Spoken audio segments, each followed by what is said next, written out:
Tree media ప్రేక్షకులందరికీ ధన్యవాదాలు. Please subscribe tree media. ఇప్పుడు కొత్తగా మ్యారేజ్ మరి కష్టాలు అవి కూడా ఫైనాన్షియల్గా ఇది అంటే సినిమాలు ఉన్నాయి కదా చేతిలో, సినిమాలు ఉండటం వల్ల సినిమాలంటే ఇండస్ట్రీలో అంటే కొన్ని సినిమాలు ఉన్నాయి. రాజు గారు గాది ఆనందో బ్రహ్మ, గీతాంజలి అప్పుడే పడ్డాయి. అప్పుడే అట్ల తర్వాత మరి ఎందుకో కానీ ఒక 2 సంవత్సరాల సినిమాలు లేవు. మరి ఇంకా అవి ఎక్స్పెక్ట్ అంటే ఒక రేంజ్లో చేసాను అందులో. ఓకే, పర్ఫార్మెన్స్ దాన్ని మించి ఇది ఏమి రాస్తాం, ఇంకా శంకర్కి గేమ్ ఇస్తాం చిన్న చిన్నవి అంటే కాదు. ఆనంద బ్రహ్మలో 1 man షో ఒక ఆట ఆడించాడు. అలాగే రాజుగారు గది కానీ ఇవన్నీ గీతాంజలిలో కానీ ఆత్రేయ ఎవరొద్దరు క్యారెక్టర్లు కానీ మరి ఆ రేంజ్లోనే ఉంటేనే బాగుంటుంది, ఇంకా తగ్గి ఏమిస్తాం అనేసి ఇవ్వని వాళ్ళు కూడా ఉన్నారు కొన్ని సినిమాలకి. ఓకే, ఆ రేంజ్ క్యారెక్టర్లు దొరకనివి కూడా ఉన్నాయి కొన్ని. అయితే అలాగే ఇంకొకరు కూడా ఒక అవకాశం వస్తుందిగా. ఇందులో శంకర్ చేశాడు, ఇందులో శంకర్ మళ్ళీ రొటీన్ అవుద్దేమో, ఇంకోటితో చేపిద్దాం, ఒక సత్యాన్ని పెట్టుకుని ఇందులో చేపిద్దాం, ఫ్రెష్గా ఉంటుంది అని అలా కూడా చేసినవి ఉన్నాయి. మరి అంతే ఎవరి ఒపీనియన్ ఉంటాయని. సో పెద్ద డైరెక్టర్లు అప్పటికే పరిచయమైన పెద్ద డైరెక్టర్లు ట్రావెలింగ్లో వినాయక్ గారు వీళ్ళు కానీ వీళ్ళ హెల్పింగ్ ఎలా ఉండేది? ఎందుకంటే అప్పుడు పరిచయం ఉన్నారు అక్కడ ఆఫీస్లో.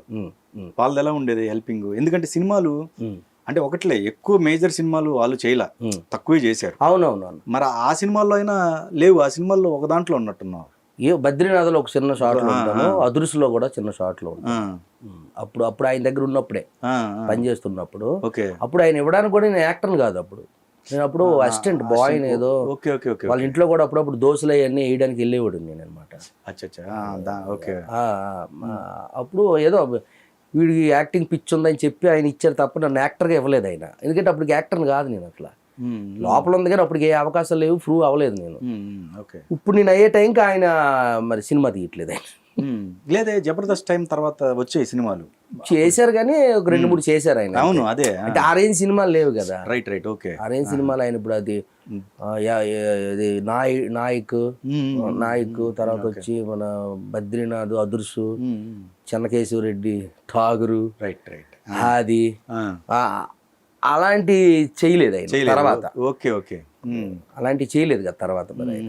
ఈ మధ్య గ్యాప్ లో ఒక మంచి క్యారెక్టర్ చేసిన తర్వాత ఎందుకో నాకు ఒక 2 years గ్యాప్ వచ్చింది. అవును, 2 సంవత్సరాలు 2018, 17, 18 అన్న. ఆ 2 సంవత్సరాలు సినిమా రాలేదు, ఒక సినిమా రాలేదు, అసలు ఏమీ లేదు. ఒక చిన్న క్యారెక్టర్ కూడా రాలేదు. ఓకే, ఒక చిన్న ఫోన్ కాల్ కూడా రాలేదు. శంకరు ఒక చిన్న క్యారెక్టర్ చేస్తావా అని కూడా ఎక్కడి నుంచి ఏ కాల్స్ రాలేదు నాకు. ఒక 2 ఏళ్ళు సక్సెస్ అయిన తర్వాత కూడా క్యారెక్టర్ కదా ఆనంద బ్రహ్మ లాస్ట్, అది ఎక్స్ట్రాడినరీ క్యారెక్టర్ పీక్స్. ఇంకా దాని తర్వాత 2 సంవత్సరాలు ఎందుకో నాకు ఎందులోనూ వేషం రాలేదన్న. నాకేం అర్థం కాలేదు అసలు. చూస్తే కొత్తగా పెళ్ళయింది, వాళ్ళు టెన్షన్ పడుతున్నారు, జబర్దస్త్ లేదు మానేశాను, సినిమాలు లేవు, నాకేం అర్థం కావట్లేదు. ఇంట్లో ఏమో ఆవిడ పాపం కొత్తగా వచ్చింది, ఆవిడేమో ఏంటి ఇలాగైపోయింది, ఏంటి మా ఆయన పరిస్థితి ఇదే అది. అటు మాకు పిల్లనిచ్చిన మా సొంత అక్కే, ఆవిడ టెన్షన్, ఇంట్లో టెన్షన్, ఏంటి వీడు అసలు వీడి పరిస్థితి ఏమైపోద్ది ఏంటి అనేది. మనకు లేని అలవాటు ఏంటంటే ఎక్కడికి వెళ్ళి అడగం మనం. ఓకే, అడిగిన రోజులు తిరిగిన రోజులు అవి వేరు ఉన్నాయి, అయిపోయినాయి. ఆఫీసులకి వెళ్ళి ఫోటోలు ఇచ్చిన రోజులు అవన్నీ ఆఫీస్ బాయ్ ఉన్నప్పుడు, అప్పుడప్పుడు జగన్ దగ్గర ఉన్నప్పుడే అప్పుడప్పుడు ఆఫీసులకి వెళ్ళి ఫోటోలు ఇచ్చి ఏమైనా పర్ఫార్మెన్స్లు చేసి వచ్చేసినాయి అప్పుడు అవి. ఇప్పుడు వెళ్దామంటే ఎప్పుడు వెళ్ళనోడు వెళ్తే ఒకలాగా అనుకుంటారు కదా. కంటిన్యూగా వెళ్తూ టచ్లో ఉండి కలిసి వచ్చి తిరిగితే అది ఓకే. నేను ఎవరితో టచ్లో లేను, ఏ మీటింగ్లకి వెళ్ళలేదు, నేను ఏ ఆఫీసులకి వెళ్ళి ఎవరిని కలలేదు. తర్వాత వేరే రకరకాలుగా ఉంటాయి కదా, వాటిల్లో నేను లేను. అంటే మరి అదే ఎక్కడెళ్ళి ఏమి మనం మళ్ళీ పెద్దోళ్ళు అంటున్నాం మనం అక్కడ ఎలాగా. ఇప్పుడు ఆల్రెడీ అప్పటికే జబర్దస్త్ ఫేమ్ ఉంది, ఈ సినిమాలు సక్సెస్ అయినాయి, ఇంత జరిగాక కూడా ఆ గ్యాప్ రావటం అనేది అదే నాన్న నాకు అర్థం నిజంగా ఆశ్చర్యం. 2 సంవత్సరాలు ఒక్క సినిమా కూడా రావటం అనేది అదే అర్థం కాలేదు నాకు. దీని తర్వాత ఇంకా నేనే ఇలాగ ఇన్నాళ్ళు నేను ఇంట్లో కూర్చుంటున్నాను, నేను ఎటువంటి ఆధారం లేదు, ఏం లేదు. ఇప్పుడు నా ఫ్యామిలీకి కానీ నా ఫ్రెండ్స్కి కానీ కొంతమంది నాకున్న కొలీగ్స్కి కానీ ఏదైనా ఎప్పుడైనా వాళ్ళకు 10 రూపాయలు సహాయం చేయాలంటే నేనే సెంటర్లో ఎక్కడ వాళ్ళు ఇండస్ట్రీ వాళ్ళ ఊళ్ళో ఉన్నారు, ఊర్లో ఉన్నారు, ఉన్నారు. బట్ వాళ్ళంతా ఏమి లేని వాళ్ళు అందరూ. అంటే ఏదైనా నేను 10 రూపాయలు ఇస్తే వాళ్ళకి రెంట కట్టుకోవడము, గుడ్ గుడ్, లేకపోతే వాళ్ళ పూటకు భోజనం తెచ్చుకోవడము, ఇలాంటి ఇప్పుడు కూడా అది. ఇప్పుడు నా ఫోన్ పే చూస్తే మొత్తం ఒకరికి 500 అని, 1000 అని, 1500 అని, 500 అని ఇలా ఎంతో కొంత వెళ్తూనే ఉంటాయి అనమాట. ఏ ఓడిదా శంకర్ ఏం లేదు కొంచెం ఖర్చు అంటే సరే ఉంటే పంపిస్తా, లేదంటే నేను కూడా ఏం మాట్లాడలేను, సైలెంట్ అయిపోతా. సైలెంట్ అయిపోయినట్టు వాళ్ళకి అర్థమైపోద్దా ఏం లేవనుకుంటా మనోడి దగ్గర అనేసి. అవన్నీ నాకు గుర్తొచ్చి మరి నేను నా చేయి నుంచి 10 రూపాయలు నేను ఇవ్వాల్సిన వాడిని, అందరికి ఇవ్వాలి. సడన్గా నేనే డల్ అయిపోతే ఏమి లేకంటుంటే వాళ్ళ పరిస్థితి ఏంటి? ఇంట్లో వాళ్ళు కానీ బయట వాళ్ళు కానీ ఎవరైనా మనుషులే కదన్న, ఎవరైనా పూటకు తినాల్సిందే కదా. కష్టం ఎవరిదైనా ఆకలే కదన్న. ఇక ఏదో ఒకటి చేద్దాం ఏమనుకుంటూ అనుకోని ఇండస్ట్రీ కానీ బయట వాళ్ళు కానీ ఎవరు నన్ను తిట్టినా ఏమనుకున్నా నథింగ్, పర్లేదు ఏం కాదు, నేను ఫిక్స్ అయిపోయాను. ఏదో ఒకటి చేయకపోతే గడ్డం కష్టం అని చెప్పి మా ఫ్రెండ్స్తో కూర్చొని హీరోగా ఏమైనా సినిమా చేయనా మరి చెప్పు, మరి ఏదైనా సినిమా ఏదైనా ఎవరైనా డబ్బులు పెట్టేవాళ్ళు ఉంటే మాట్లాడు, చేద్దాం. మరి నాకు ఎటువంటి క్యారెక్టర్లు కానీ ఎటువంటి అవకాశాలు రావట్లేదు బయట నుంచి, మరి ఏదో ఒకటి చేసుకొని సినిమాయే కదన్నా. అంతే, మనం ఒక సినిమా చేసామంటే కొన్ని కుటుంబాలు బతుకుతాయి. సినిమా వల్ల టెక్నీషియన్స్ కానీ ఎన్నో రకాలుగా ఉంటాయి కదా. మరి ఏమో ప్రాబ్లం అవుతుంది, నీకు వచ్చిన వేషాలు కూడా రావు, ఇప్పుడు ఏమైనా వస్తున్నాయా? లేవు కదా. ఎవరో ఇస్తారో చేస్తారని అలాగే ఎదురు చూస్తూ కూర్చునే కంటే మనమే ముందుకు ఒక అడిగేసి ఏదో ఒకటి క్రియేట్ చేసుకొని మన వర్క్ను మనమే క్రియేట్ చేసుకొని, లేకపోతే కష్టమేనాయన అర్థమైపోయింది నాకు. ఏదో ఒకటి చేద్దామని చెప్పి మా శ్రీధరు, నేను, అలాగే మా ఫ్రెండ్స్ అందరం కలిసి కూర్చొని ఒక కథ రాసుకొని ఆ కథను ఒక సంవత్సరం అంతా తిరిగి పట్టుకొని ప్రొడ్యూసర్ని తీసుకొచ్చి ఆ సినిమా చేసి, ఆ సినిమా అక్కడి నుంచి కంటిన్యూగా వచ్చిన హీరోగా 4-5 సినిమాలు చేశాను. ఆ సినిమా ఆడింది కొంచెం శంభో శంకర్. మిగతా అన్ని ఖండాలే. కళాఖండాలు అంటే మామూలు ఖండాలు కాదన్న, ఏ ఖండంలోనూ అన్న కళాఖండాలు తీశాను. నేను తీయలేదు, మా దర్శకులు తీశారు. అయ్యో బాబోయ్, అయ్యి నన్ను కుమ్మి నన్ను నలిపి తోసే పక్కి నన్ను అయినా పర్లే. ఎందుకంటే అన్న కష్టాలకు అలవాటు పడిపోయినోడికి ఎన్ని కష్టాలు వచ్చినా వాడు తట్టుకోగలడు. కరెక్ట్. నాకున్న అలవాటు, నేను నమ్మింది, నేను అలవర్చుకుంది కష్టాన్ని. ఓకే, రూపాయి డబ్బు లేకపోయినా బతికేయగలను. కాకపోతే నా టెన్షన్ ఏంటంటే కుటుంబం, నన్ను నమ్ముకునే వాళ్ళ కోసమే నేను టెన్షన్ పడతాను తప్ప నా గురించి నేను ఏ రోజు టెన్షన్ పడలేదన్న. ఈ రోజు లేదు, తినడానికి లేదేమో, ఈ రోజు ఇది లేదేమో అది లేదేమో అని ఏ రోజు నా బుర్రలో ఉండదన్న. ఉండదు అసలు, అది ఎందుకో లేదు, నా మైండ్లో లేదు. పైగా ఈ సినిమాలు చేసేటప్పుడు కూడా ఇచ్చిన డబ్బులు కూడా రివర్స్ పెట్టి ఆ సినిమాలు కంప్లీట్ చేసావు కదా కొన్ని సినిమాలు. ఫస్ట్ ఒక ప్రొడ్యూసర్ వస్తాడన్న, వచ్చి సినిమా ఓపెనింగ్ చేస్తాడు, మొదలెడతాడు, ఎంతో అడ్వాన్స్ ఇస్తాడు. సరే అని చెప్పి ఒక 4 రోజులు షూటింగ్కి ఇంకొక పర్సన్ వస్తాడు పక్కకి. ఈయన ఎవరు అన్న అంటే మన సినిమాకి ఈయన కూడా ఒక ప్రొడ్యూసర్ అంటాడు. Co producer white hand white వేసుకుని వచ్చి కూర్చుంటాడు. ఇంకా అమ్మ ఇద్దరు ప్రొడ్యూసర్లు సూపర్ మనకు అనుకుంటాం. 3వ రోజుకి ఇంకో ప్రొడ్యూసర్ వచ్చి కూర్చుంటాడు. ఎవరన్నా అంటే మన పార్ట్నరే, మన ప్రొడ్యూసరే అంటాడు. అనగా ఇలాగ ఒక 10 రోజులు షూటింగ్కు 12 మంది వస్తారు ప్రొడ్యూసర్లు.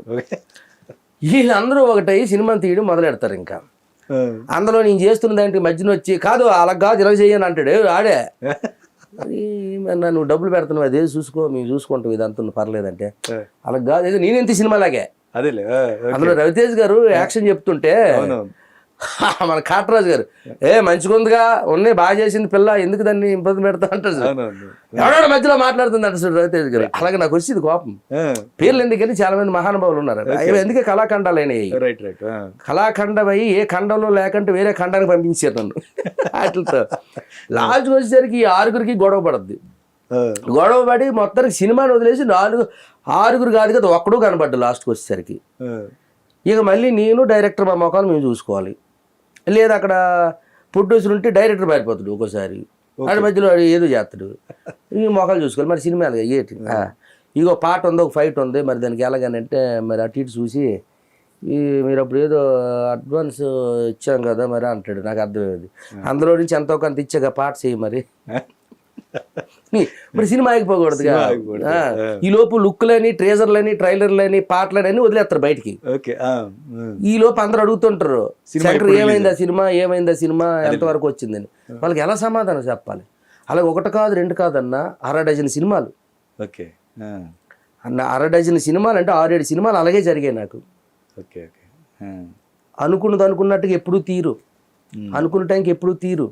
సంవత్సరాలు, 2 సంవత్సరాలు అని, 3 సంవత్సరాలు, 4 సంవత్సరాలు. హీరో కష్టాలు ఇలా ఉంటాయని తెలిసిపోయింది అన్న. ఆ క్యారెక్టర్ని మనం ఫస్ట్ రోజు ఎలా కొన్నామో 3 సంవత్సరాలు తీసినంత వరకు ఆ బాడీని అలాగే ఉంచాలిగా, గెటప్ ఉంచడానికి దానికి మెయింటెనెన్స్ కావాలిగా, కనీసం ఏదో వర్కౌట్ చేసుకోవడానికి ఏమైనా కావాలిగా, ఏమి ఉండవు. ఇక నాకు అనిపించింది హీరోల కోసం కష్టపడిన హీరోలు నేను విన్నాను. సాక్షాత్ కల్లారి చిరంజీవి గారు చూసాం మనం. ఆయన ఎన్ని కష్టాలు పడి హీరో అయ్యాడు. హీరో అవ్వకముందు కష్టాలు పడ్డాడు, హీరో అయిన తర్వాత కూడా కష్టాలు పడ్డాడు. ఆయన నిలబెట్టుకోవడానికి పడ్డాడు, కింద పడ్డాడు, పైన పడ్డాడు, పైనుంచి దూకు పడ్డాడు.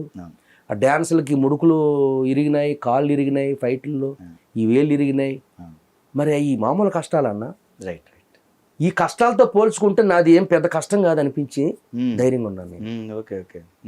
కానీ నా రేంజ్కి ఈ కష్టాలే దారుణమైన కష్టాలు. ఎక్కడ అడిగినా రూపాయి ఇవ్వరు, షూటింగ్ పెట్టడం, ఆ ప్రొడ్యూసర్ డైరెక్టరు. ఈ నెలలో ఒక రోజు పెడితే నెక్స్ట్ 4 నెలలు పోయిన తర్వాత శివాకర్లో పెడతాడు ఒక రోజు షూటింగ్. అలాగా ఒక 4-5 సంవత్సరాలు అన్న. ఏది ఆ 2 సంవత్సరాల్లో తీసుకున్న డెసిషన్ 4 సంవత్సరాల శిక్షని స్టిల్ ఇప్పుడు అనిపిస్తున్నాను. అది ఇప్పటికీ కొన్ని సినిమాలు రన్నింగ్ అవుతున్నాయి. రిలీజ్ కి ఒకటి ఉంది డ్రైవర్ రాముడు అని. ఇంకో సినిమా మొన్నే ఒక మహానుభావుడు నాతో స్టార్ట్ చేయించాడు విజయనగరంలో. బట్ అది అయితే మాత్రం జాగ్రత్తగా నేను కథ అన్ని విని నీట్గా ఈసారి, ఎందుకంటే 5-6 సంవత్సరాలు నలిగాను కదన్నా, నలిపారు కదా నన్ను.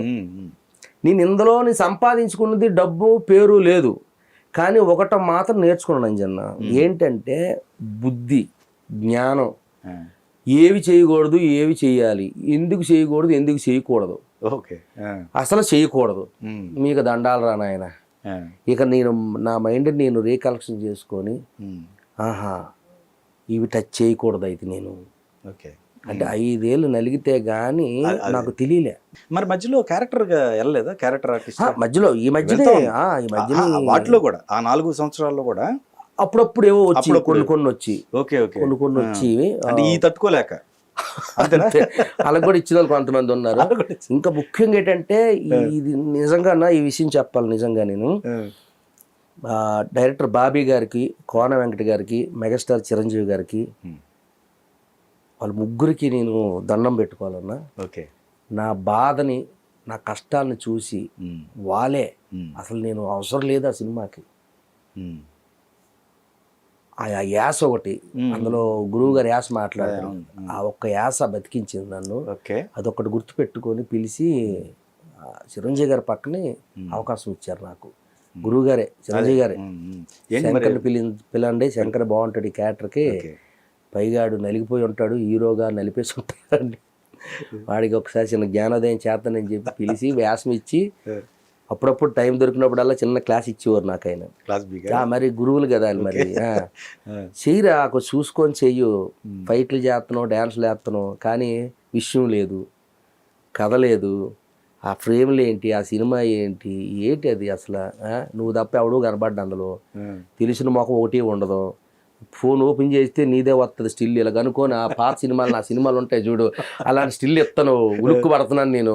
వద్దురా నాయన ఆపరా, ఇంకా చాలు, ఇంకా ఇప్పుడు వచ్చాక చేస్తున్నావు కదా నా పక్కన, ఇంకంతకు మించి అదృష్టం నీకేముంది, ఆపిరా ఇంకా చాలు అంటే ఆపేస్తున్నాను గురువు గారు, ఆపేస్తున్నాండి, టోటల్గా ఆపేస్తున్నాను.